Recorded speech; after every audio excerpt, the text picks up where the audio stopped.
Hey guys, how are y'all doing? Welcome to all the newcomers and welcome back to all the subscribers. It's been a while since my last upload, but I have been hard at work, guys, behind the scenes. Much like Alamani and the gang were hard at work securing Jus Kunde and God knows who's next, like I don't know, Bernardo Silva, Cesar Spilicueta. Like it's crazy how much Barcelona is getting done this transfer window. But shout out to JK, Jose Kunde. Welcome to Barca. We'll talk more about him and other signings in a later episode. But for today, I want to do a deep dive into Barca's financial situation, and just because of how confusing this whole thing can get, I decided to create a whole new series entitled Make It Make Sense. That's right. Last week, we had the pilot episode of the Curious Case series where we looked at Frankie de Jong. Do check that out after you're done here. But this week, we have the pilot episode in the Make It Make Sense series. We're always doing something new here, folks. So be sure to subscribe and to follow. If you're on YouTube or just wherever you're listening from, just be sure to subscribe. And if it's YouTube, have those notifications turned on because we talk all things FC Barcelona. Now, before we really get into this, I just want to give a shout out here to Swiss Ramble from Twitter. For the longest time now, I have struggled to find reliably accurate and cohesive reporting on the facts and figures surrounding Barca. The headline figures, those usually aren't a problem, We all know the total debt Barcelona had. We all know losses Barcelona had, those things that Laporta put out there. We know all those things, but it's those details, the minutiae. That was difficult to verify until I came across this dude, or did it? I don't know, could be a girl. Till I came across Swiss Rumble's thread on it. So, like any self-respecting content creator, I have borrowed very heavily from it. Alright, but I'll also link it in the description. It's going to be there. So, once again, shout out to Swiss Rumble, and this has been a long intro. So, without further ado, FC Barcelona's financial situation. Let's make it make sense. It wasn't too long ago that FC Barcelona's president Joan Laporta compared the club to a patient who was quote-unquote practically dead in financial terms. After many months of work, looking for solutions, restructuring the debt and making financial savings, reducing the sporting and non-sporting payroll, increasing income, and working on financing for Aspire Barca, we are reviving Barca in the ICU thanks to the intensive care we have administered. Yeah, obviously, Barcelona's financial struggles are not something that's surprising to hear about, given the magnitude of said, financial issues. But granted all of that, things are not as bad as they had been roughly about 14 months ago. But just so we're all on the same page, let's go back in time, a few years. Let's go back those 14 months. After many profitable years, Barcelona slumped to a 133 million pre-tax loss in 2020. This was followed by a staggering 555 million euro loss in 2021. Now, fun fact, that figure is by some distance the worst in Europe and is in fact the highest loss ever reported by a football club in history. That's how bad that was. $500 million in losses. It was also in 2021 that Barcelona president Laporta revealed that the club's total debt, including, bank loans, transfer fees, wages, tax, and other creditors, had more than tripled in the last 5 years, meaning, from 2016 to 2021, it had tripled to stand at close to 1.2 billion euros. The third highest in Europe, only below Chelsea, thanks to those Abramovich loans, and Tottenham, thanks to their new stadium that they had constructed. As you can imagine, Barcelona have had to pay a heavy price for this debt growth, as interest payments have as a result shot up from just 1 million in 2018 to 41 million in 2021. That's a 4,000% increase, guys, in a period of just 3 years. So this was comfortably once again the highest in Europe, ahead of the likes of Atletico Madrid with 30 million, Manchester United with 23, and Tottenham once again with 21. During the time between 2018 and 2021, Barcelona just, they went berserk with spending on players, as they paid north of 100 million euros for a single player on no less than 3 occasions. We all know the signings by now, alright? Coutinho, Dembele, Griezmann. Now, like all football clubs that spend huge amounts of money on a single player, one way that Barcelona managed to sign these players was by paying the transfer fees in stages. So, you can imagine this led to a spike in the amount of transfer debt at the club, even though they managed to reduce transfer debt to 231 million in 2021. This was still second largest in Europe, again, only behind Juventus, and I have no idea what Juventus are doing, they're probably one of the other teams that will run just as badly as Barcelona were under Bartomeu. Anywho, these figures were bound to come back and bite Barcelona, right? Naturally, we're going to come back and bite Barca in the rear, chiefly because they did not, that is Barcelona, do not have the benefit of owner funding. They can't just get a loan from their owner. They can't sell shares to raise capital, which is in stark contrast to many of the other clubs Barcelona competes with in this transfer window. Clubs whose business model is reliant on benevolent owners. Clubs that I'm talking about, the Man Cities, the Man Uniteds, the Chelseas, the Inter Milans, the PSGs. If we take a look at the past 10 years and how much has been invested in these clubs by owners, we can see how FC Barcelona is nowhere in this conversation. Zero spent, while the likes of Inter Milan, Chelsea, and Manchester City receiving over 900 and 800 million euros respectively. So, to sum things up, Barcelona's financial situation 14 months ago was horrendous. Now that we're all caught up and I've covered the root of all the bad news, let's talk for a small minute. Let's talk for a short while about some of the good news that there is, because there's some good news. And we'll start with the good news first, because like any good doctor, I want to first give you the silver lining before I cut into you, before we put you under the knife for surgery. So, to start with, the good news is that FC Barcelona's debt has been restructured via a 10-year 595 million euro loan. This was done to replace the old short-term debt that FC Barcelona had accumulated.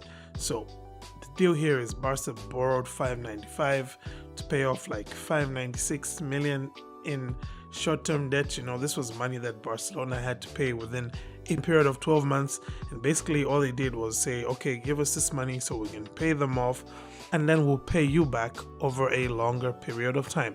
So they basically swapped their short-term debt for long-term debt, and Barca will be paying back, like I said, just about 2% interest, which is going to bring them up to a figure of 600 million over a period of 10 years. So per year, that's going to be 60 million FC Barcelona will be paying back. Before the refinancing, like I said, this was a major issue because 596 million had to be paid within 12 months, and Barcelona had zero revenue coming in. Obviously, this figure of 596, this was like the highest short-term debt figure for any team in Europe.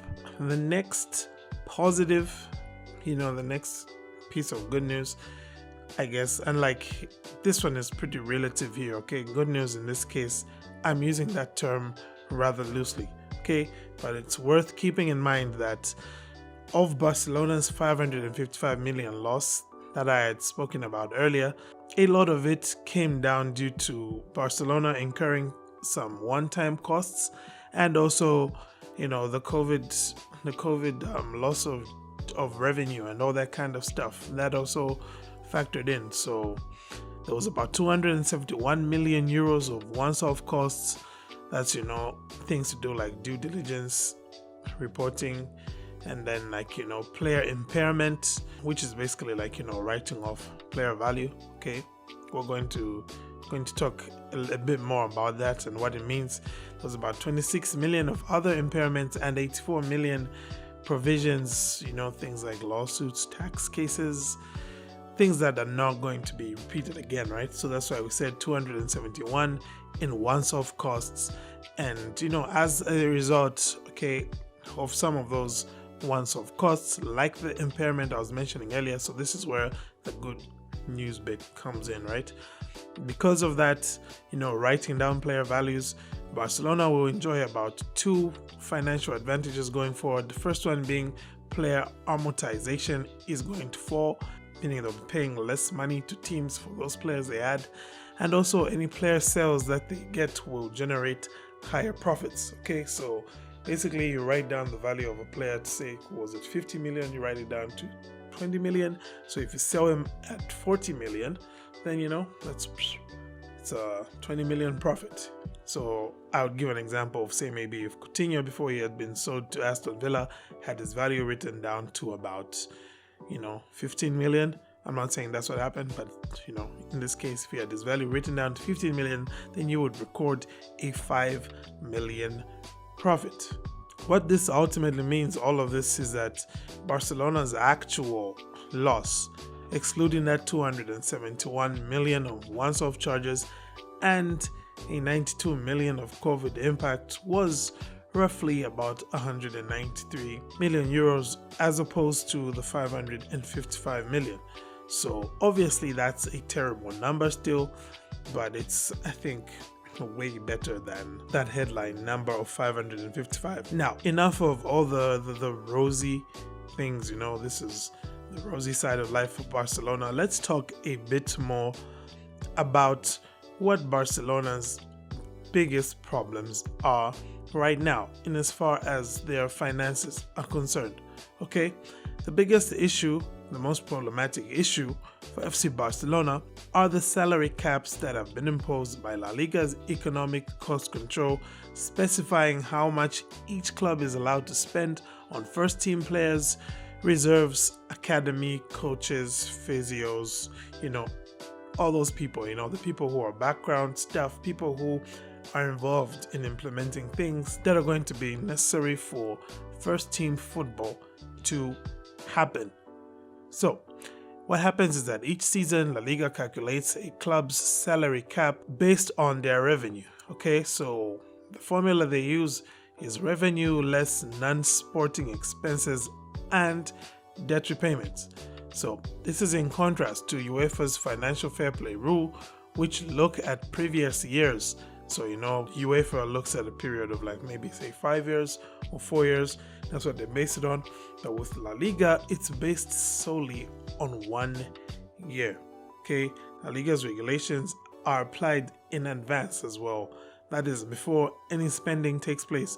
So like we saw coming into this current transfer window, before Barcelona came into it, we're told that they have a salary cap of minus 144, right? So that's where all of that is coming from. So now let's talk a bit more about some of these conditions regarding La Liga's fair play regulations. All right, if a club is over its salary cap, it can only use 25% of any savings made on bringing in new players, with the other 75% strictly limited to reducing existing liabilities. So if the player accounts for more than 5% of squad costs, though, the amount available to invest can rise to 50%. And just to give you a further idea of what all of this means, La Liga president Javier Tebas previously explained that if Barcelona sell a player of 100 million, they can only spend 25 million. If they want to bring in a player who costs them 25 million a season in salary, they must earn 100 million, either by transfer or salary reduction. This is, of course, what the conditions were at the time of the introduction of these financial fair play rules. However, recently, La Liga relaxed the salary cap in two important ways as a result of losses caused by the pandemic. So, firstly, the 1-4 rule has become 1-3 for the summer of 2022. So just for this transfer window, a club can now use 33% of any savings made or transfer profits on player purchases. Secondly, a club can cushion the effect of losses caused by COVID by only having to include a smaller percentage of the losses in its salary cap calculation. So 15% in 22-23, 20% in 23-24 and 24-25, and 22.5% in 25-26 and 26-27. Yeah, I told you it's going to get a bit, wonky, and it's cool. Don't worry, right? This is why we're here. This is why we're making sense of all of this now. You notice that if you add up all those figures, you're going to get something close to about 100%. So basically what they're saying here is that instead of having that salary cap calculation factor in all of the losses that you're going to have in this transfer window, you can spread it out across the other upcoming transfer windows. So for this window, only 15%, and then you do 20 and 22 and so on for those other windows. So this is actually quite similar to what FC Barcelona did with last season. Barcelona put a lot of those losses for the salary cap calculation on the previous season, right? The books of the previous season. That's where Barcelona put that, and that's why you're seeing that high number of minus 144 million. Okay, Barca was the only club with a negative 144 million salary cap in La Liga for that winter transfer window for 21-22, and that was driven by the huge reported loss, effectively caused by those large provisions we're just from talking about, right? By taking advantage of how La Liga allowed you to spread all your other losses. So instead of taking those losses from last season and spreading them to this season and the next season, Barca kind of did the opposite and just said, okay, let's lump all the losses in this season. So once we get past this, once we raise enough money to get through this, we don't have to worry about those losses again. So Barca right now are having to work with minus 144 salary cap, which is even lower than the 98 cap they were given in the summer window. Well, this was of course before the activation of those financial levers. We're going to get to that towards the end just to explain what those financial levers have done with respect to this information we've just spoken about here. Having said all of that, if FC Barcelona could find a way for revenue to bounce back to pre-pandemic levels, then the salary cap would naturally climb up, right? 2 years ago, Barcelona had the highest cap in Spain at 671 million euros. That's even more than Real Madrid's 641. So that was mostly due to the fact that Barcelona generated a huge amount of revenue back then. So all hope is not yet lost, albeit that it is going to be a very difficult task to get back to that close to 1 billion euro revenue without the likes of Lionel Messi. FC Barcelona's challenge is further illustrated by the fact that La Liga has not yet allowed them to register their new signings, even though the club has already announced the arrivals of Rafinha, Lewandowski, Kessié, Christensen, and Jules Koundé. Barcelona's wage bill is still over the salary cap, with the last reported figure being 432, but that's a figure coming from, the last season Messi spent here, so that figure has gone down quite a bit. Barca have had to let players leave so they can reduce that wage bill, and we all know that basically almost all of Barca's highest earners, in Messi, Coutinho, Griezmann, these guys have all left. Messi and Coutinho on a permanent basis. Griezmann and Pjanic left on loan. Of course, Pjanic is back now. Griezmann is looking likely to not return. And Longley recently as well left. And that was all part of Barcelona just getting that wage bill down. So it's not going to be as high as the 432 million that was reported in the 2020-21 season. On this issue of salaries, Joan Laporta said certain players have salaries that are not adequate to the limits that the board has set for next season, and some adjustments would have to be made. Okay, and this is something that we touched on in that Frankie de Jong curious case kind of thing. We did talk a bit about that, but new deals for Dembele and Sergio Roberto were signed recently, and those were all on lower wages. So that bill has come down a bit, whilst Busquets, Piqué and Alba, those guys all they kind of accepted wage cuts last season, of course on top of those deferrals. But in theory, the deferrals are on the books for last season enough for this one. You remember I said that Barca said put all the losses in this season. That's kind of what they did. Other tactics Barcelona deployed to get that wage bill down included extending player contracts, players like Umtiti, and also signing players with low salaries in their first year, like they did with Aubameyang, and deferring salaries to a later date, which Frankie de Jong, Marc-Andre ter Stegen, all those guys did all of that. And it's through all of this kind of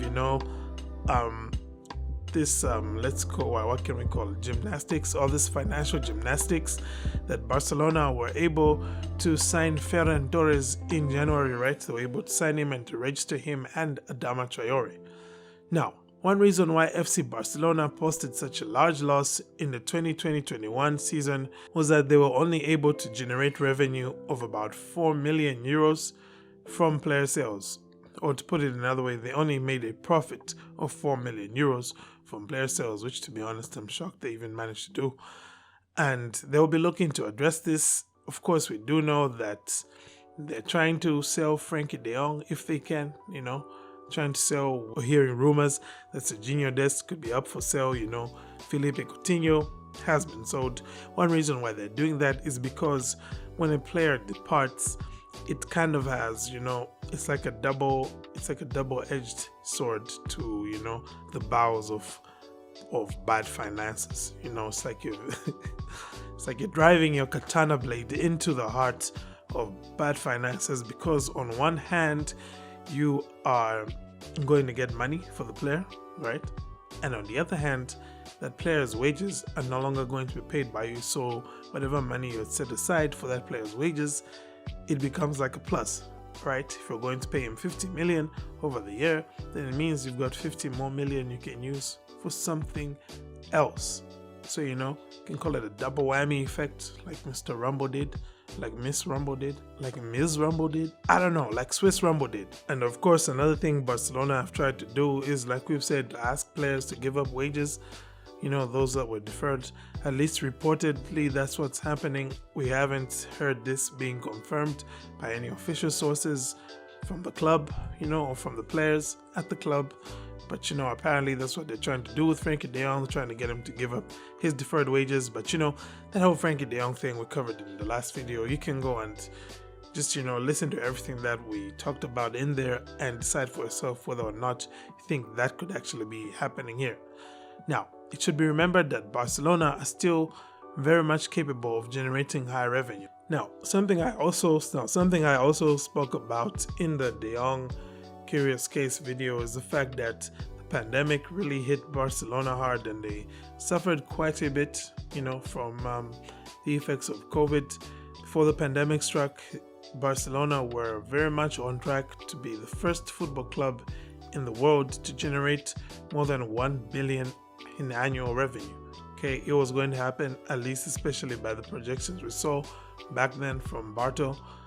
And if Barcelona can replicate this kind of performance after COVID completely, goes away, their salary cap will correspondingly increase. In the meantime, though, Barcelona have claimed to have lost nearly $500 million in revenue, about 447 million, in the last 2 years due to COVID, comprising about 203 from the 19-20 season and 244 from the 2020-21 season. This was mainly from match day revenue, which Barcelona could have generated as much as 248 million euros, and commercial revenue as well, which could have come up to a total of 128. In particular, FC Barcelona's matchday revenue was down 110 million in 2020-21 as all home games at the 99,000 capacity Camp Nou Stadium were played behind closed doors. In the previous season, Barca had the highest income in Europe from this revenue stream, with that 128 million we talked about, which, just to put things in perspective, is more than twice what a team like Chelsea generates, and something like 30 to 40% more than Manchester United or Liverpool. But because of COVID, Barca suffered the largest year-on-year decrease in commercial revenue in Europe in 2020-21, and as a result, their 277 million annual income was below Bayern Munich's 345, PSG's 337, and Real Madrid's 322, as well as Manchester City's 308 million euros. So, what have Barcelona been doing to fix this revenue hit? Well, this is now where we're going to come to talk about some of the deals Barcelona have signed, as well as those pesky economic levers. At least if you're a rival team, those are pesky economic levers. So, for starters, Barcelona have signed a new sponsorship deal with Spotify. If you didn't already know, if you haven't yet seen the kits, that's what's happening. This deal covers the kits for both the men's and women's teams, including stadium title rights and training kits. Based on the reported 70 million per season, this is actually going to be lower than the previous deals Barcelona had with Rakuten and Beko. It's lower by about, 9 million euros, which, all things considered, remember how Laporta did tell us before he came into rule Barcelona. No, I'm joking, not rule Barcelona. Before he came in for his second stint as Barcelona president, he was talking up how much of a big deal Messi is at the club, how much he generates, and obviously you're going to expect to see that deals now that we're getting without Messi, it's going to be a little less valuable than when he was here. However, the crux of Laporta's plan to, quote, return to a sound financial footing earlier than expected has been to activate the much vaunted economic levers. Laporta said that doing this will bring Barcelona back into the black, pay off the debts, and make the investments required for the first team to be more competitive. And of course, a more competitive first team will also generate more revenue, because that's going to put butts in seats. People are going to come to watch, players like Lewandowski and Rafinha. This sounds great, but what FC Barcelona are really doing, if we're to be honest, is, sort of mortgaging their future to generate short-term profits in order to meet the salary cap. And, the price is going to be that future payments of TV rights are going to be reduced. And of course, we're going to have reduced revenue from the Barcelona licensing and merchandising, BLM, not that other BLM. FC Barcelona have sold 10% of their La Liga TV rights, excluding Champions League. Right now, we should just get this clear. These TV rights we're talking about are strictly for La Liga. They don't even cover the Copa del Rey. This is strictly for La Liga. Barcelona sold 10% of those TV rights to Sixth Street for 25 years at a fee of 207.5 million. Now, based on the current 166 million revenue that Barcelona gets from TV rights in La Liga, that would mean an annual payment of 16.6 million, so a total payment of 414 million, which you just saw notice is about twice the money Barcelona are going to receive. After that was sealed, after that deal was done, Barcelona then went on to sell a further 15% of TV rights for 400 million to the same company. And doing that is now going to mean that Barcelona could generate as much as about 600 million that's going to be needed for transfer activities and, paying off debts and the likes. This will of course see Barcelona lose 12.5% of their guaranteed income. So if we're looking at this, in the bigger picture, in broader terms, this will see Barcelona lose 12.5% of their guaranteed income for 25 years. Barcelona board member Ramble said this deal was better than La Liga's CVC agreement, though, of 8.2% over 50 years, which I think is very true, because what Barcelona were going to get from that is roughly comparable to what they're getting here, but what they're going to pay back is way more. That's close to 10% over 50 years, and we're looking at 10% of 166 million, which is going to give us about 16 million.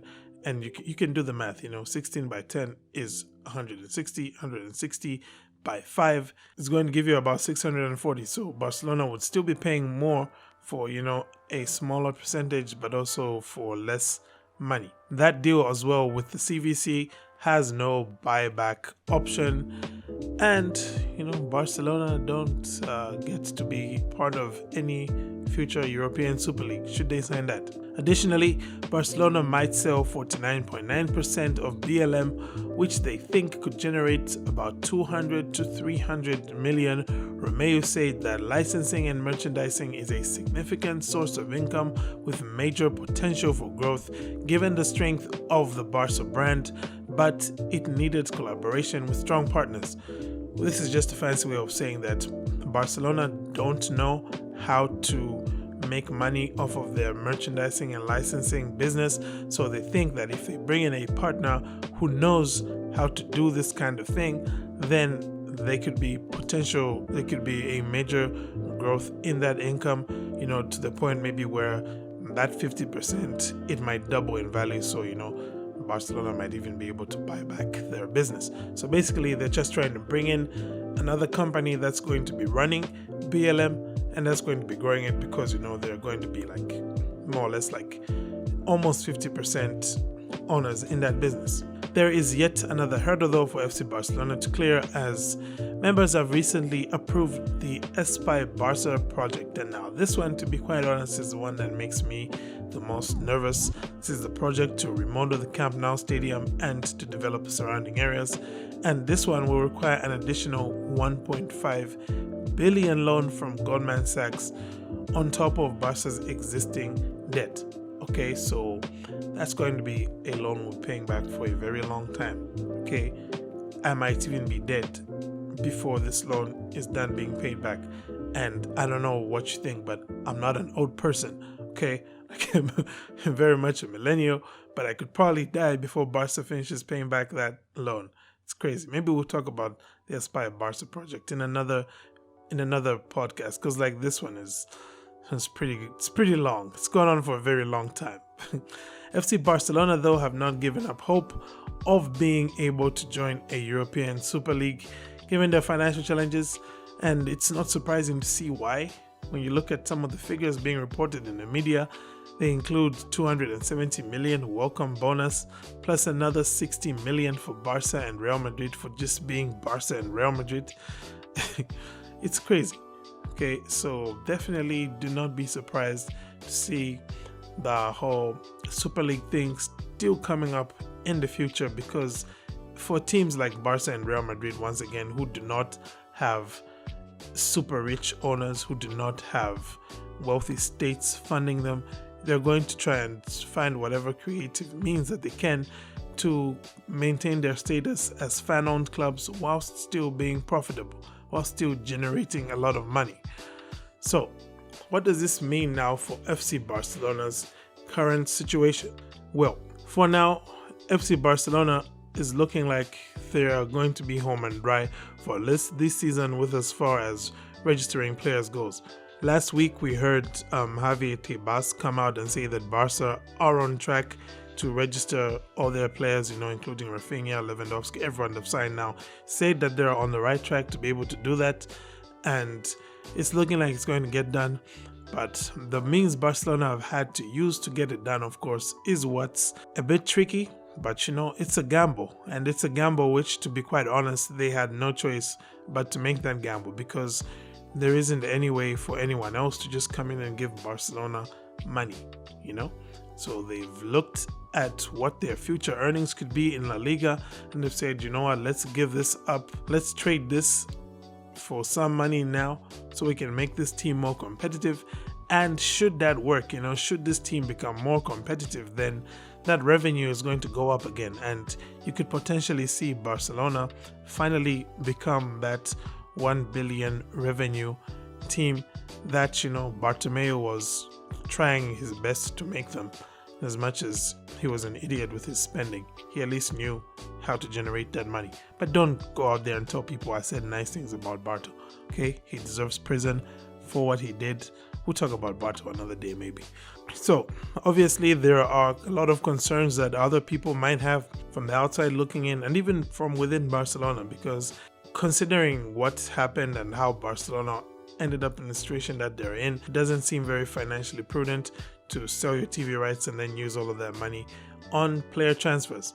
But like I said, it's kind of a chance Barca are going to have to take if they want to be able to generate money to be sustainable again, because as hypocritical as it might look, spending all this money now, it's at least being spent in a smart way and in a way that it's going to make the team competitive, and it's going to help build a sustainable wage structure, because ultimately that's what Laporta's biggest work has been, to be quite honest. It's been getting those wages down. It's been bringing in players, getting them to agree to low wages, not crazy money that they could be getting elsewhere. All right, and that's what they've been trying to do. And should that continue, I think that Barcelona could well find themselves properly escaping this financial Sarlacc pit that Bartomeu tried to throw the entire club in while he went away. Well, thank you if you're still tuned in up to now. This has been a really, really long episode. I usually don't do podcasts this long, but that's just how much there was to get through with FC Barcelona's finances, and I hope that I've been able to make it make sense. So thank you once again for tuning in.